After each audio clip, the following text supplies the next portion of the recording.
ഇല്ലാതെ മുന്നോട്ട്.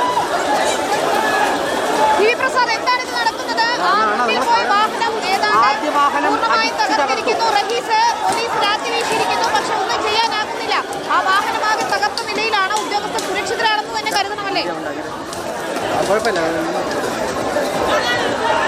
വിനീത, ഉദ്യോഗസ്ഥർ സുരക്ഷിതരാണോ എന്ന കാര്യത്തിലും സംശയമുണ്ട്. കാരണം ആദ്യം മുന്നിലെയും പിന്നിലെയും സൈഡിലെയും ഗ്ലാസുകൾ മാത്രമായിരുന്നു ആദ്യ വാഹനത്തിൻ്റെത് തകർത്തത്. പക്ഷേ ഇവിടെ നിന്ന് മുന്നോട്ട് പോയി ഏതാണ്ട് ഒരു 50 മീറ്റർ കഴിഞ്ഞപ്പോൾ ആ വാഹനം മൊത്തത്തിൽ അതിൻ്റെ മൊത്തം ചുറ്റും പ്രവർത്തകർ കൂടി നിന്ന് അടിച്ചു തകർക്കുന്ന കാഴ്ചയാണ് കണ്ടത്. അതായത് വാഹനത്തിന് അകത്ത് നിന്ന് ഉദ്യോഗസ്ഥരെ കൂടി കായികമായി ആക്രമിച്ചോ എന്ന സംശയമുണ്ട്. അതാണ് വിനീത, കല്ലുണ്ട്, കുപ്പിയുണ്ട്, ചെരുപ്പുണ്ട്.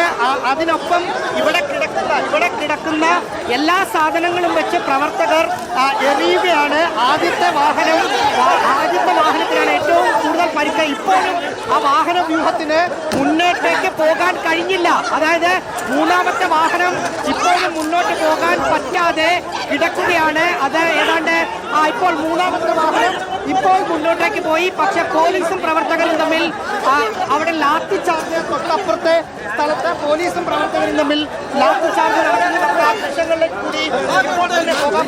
ആദ്യത്തെ വാഹനം പുറത്തേക്ക് ഇറങ്ങിയപ്പോൾ ആദ്യം മുന്നിലെ ഗ്ലാസ്സാണ് പ്രവർത്തകർ അടിച്ചു തകർത്തത്. അതിനുശേഷം പിന്നിലെ ഗ്ലാസും കൂടി പ്രവർത്തകർ അടിച്ചു തകർത്തു.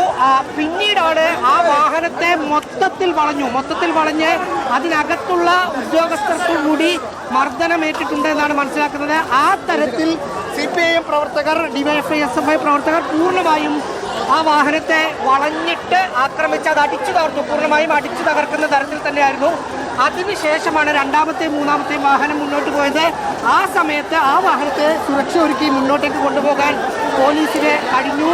അതിഗുരുതരമായ ഒരു സംഭവവികാസങ്ങളാണ് ഉണ്ടായത്. കായികമായി അതിനകത്തുണ്ടായിരുന്ന എൻഫോഴ്സ്മെന്റ് ഡയറക്ടറേറ്റ് ഉദ്യോഗസ്ഥർക്കും CISF ഉദ്യോഗസ്ഥർക്കും ഒരുപക്ഷെ മർദ്ദനമേറ്റിട്ടുണ്ട് എന്നാണ് നമ്മൾ ഇവിടെ നിന്ന് ദൃശ്യങ്ങൾ കണ്ടിട്ട് മനസ്സിലാക്കുന്നത്. പിണറായിയുടെ വീടിനകത്തേക്ക് പ്രവർത്തകർ പിണറായി വിജയൻ വീടിന്റെ പുറത്തേക്ക്